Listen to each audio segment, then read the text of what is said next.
যখন মাওলায়ে কায়নাতকে নিয়ে এলেন, মা খাতুনে জান্নাতকে নিয়ে এলেন, মাওলা হাসানকে নিয়ে এলেন, মাওলা হুসেনকে নিয়ে এলেন, আর তারপর জিবরিল এসে বললেন, এই আল্লাহ রাসূল, আল্লাহ তাবারক তাআলা আপনাদেরকে ইন্নামা উরিদুল্লাহি লিইউযিবা আনকুমুর রিসা আহলাল বাইতি ওয়া তাহিরাকুম তাতহীরা। এই কালো কামলির ভিতরে যারা ঢুকে গেল সব আহলে বাইত, আল্লাহ তাদেরকে সিদ্ধান্ত নিয়েছে এরা নাপাকি থেকে দূর।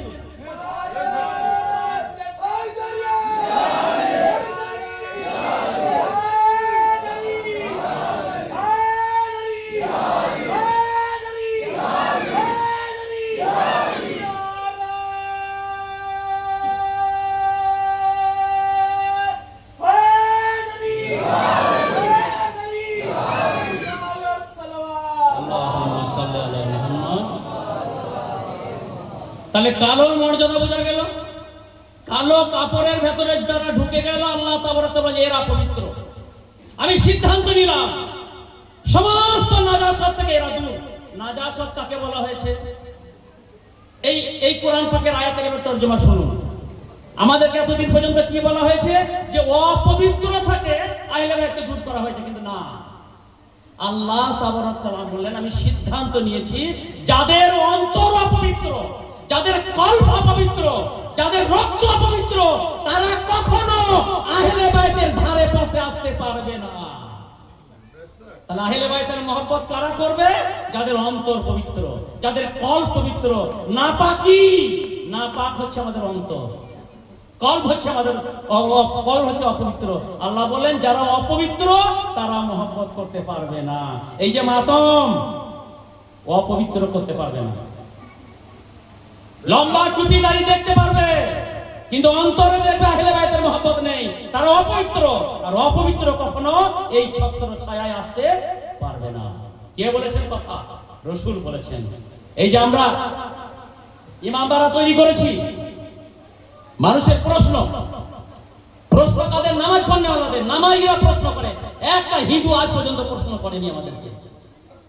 প্রশ্ন করে নামাজীরা, কোরআন পড়নেওয়ালারা, যে তোমরা এটা কেন করেছো? এই ঘরটার কি দাম আছে? এই ঘরটার কি মূল্য আছে? দুনিয়াতে দুটি ঘর, এক আল্লাহর ঘর মসজিদ, আর এক হচ্ছে আহলে বাইতের ঘর ইমামবাড়া। এই ইমামবাড়া এখানে করা হয়েছে, করা চলবে? করা চলবে? কি করে চলবে? কোন হাদিস আছে? কোন প্রমাণ আছে? চলো শুনে রাখো কান খুলে, যতদূর পর্যন্ত মাইকের শব্দ রয়েছে, যে যেখানে বসে আছে কানের পর্দাকে খুলে শুনে রাখো। এই হাদিস আল্লাহ রাসূলের কাছে একজন এসেছেন সাহাবী, ইয়া রাসূলুল্লাহ, ইয়া হাবিবাল্লাহ, আমি হজ করতে চাই, ইয়া রাসূলুল্লাহ, কিন্তু পয়সা নেই।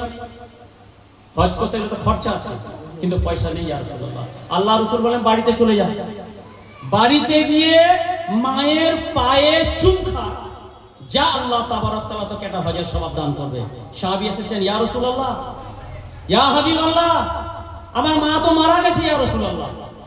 আল্লাহ রাসূল বলেন মা মারা গেছে, কবরস্থানে চলে যাও, কবরস্থানে গিয়ে মায়ের পায়ে চুম খাও, যাও আল্লাহ তাবারক তাআলা তোমাকে একটা হজের সওয়াব দান করবে। সাহাবী এসেছেন, ইয়া রাসূলুল্লাহ, আমি ছোট ছিলাম, আমার মা মারা গেছে, কোথায় দাফন হয়েছে ইয়া রাসূলুল্লাহ আমি জানি না। আল্লাহ রাসূল বললেন, দানায়ে গায়ুব বললেন, রাহমাতুল লিল আলামিন বললেন, খাতামুন নবিয়্যিন বললেন, মরুতুল আল আমিনার লাল বললেন, এ আমার সাহাবা, যে কোনো কবরস্থানে চলে যা, একটা দাগ টান, আর ওই দাগটাকে মায়ের কবর মনে কর, আর পায়ের দিক থেকে চুম খা, যা আল্লাহ তাবারক তাআলা তোকে হজের সওয়াব দান করবেন। তাহলে একটা দাগকে যদি মায়ের কবর মনে করে চুম খেলে যদি হজের সওয়াব পাওয়া যায়, তো মাওলা হুসেনের জন্য আমরা ঘর বানিয়েছি, আমরা দস্তে কারবালা যেতে পারি না, আমরা মাসুমকে সেই বারগাতে যেতে পারি না, আমরা ইরাক যেতে পারি না, তাই আমরা তাদের স্মরণে, তাদের মহব্বতে একটা ঘর বানিয়েছি।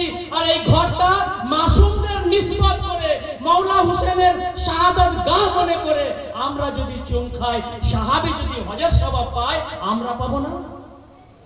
হাদিস পড়ে না, মাদ্রাসায় ওসর ফেতের জাকাত খেয়ে চলে এসেছে কোন রকম করে, যে মসজিদে কোন রকম করে নিজের পেট চালাচ্ছে, যে তারপরে ফতোয়ার উপরে ফতোয়া, ফতোয়ার উপরে ফতোয়া, আজাদারি নাই, এ নাই, সে নাই, হেন নাই, তেন নাই। চলো কোরআনকে জিজ্ঞাসা করি কি নাই। এই যে আপনারা তারাবি নামাজ পড়লেন, 20 রাকাত তারাবি কোরআনে আছে। যাও জিজ্ঞাসা করো কে কোথায় আছে, কে কার মা কত দুধ খাইছে জিজ্ঞাসা করে দেখো। মাতম দেখাও কোরআনে, কালো পোশাক দেখাও কোরআনে, 20 রাকাত তারাবি দেখাও কোরআনে। কোন নামাজ, ফজরের নামাজ 2 রাকাত কোরআনে দেখাও, জোহরের নামাজ 4 রাকাত কোরআনে দেখাও, আসরের নামাজ 4 রাকাত কোরআনে দেখাও, মাগরিবের 3 কোরআনে দেখাও, এশার 4 রাকাত কোরআনে দেখাও। কোন নামাজটা কখন পড়তে হবে, ক রাকাত পড়তে হবে, সেটা পর্যন্ত কোরআনে নাই, যে নামাজ আমাদেরকে দাঁড় করিয়ে রেখেছে। খালি মাতম দেখাও কোরআনে। এই যে আগুন মাতম, কোরআনে নাই।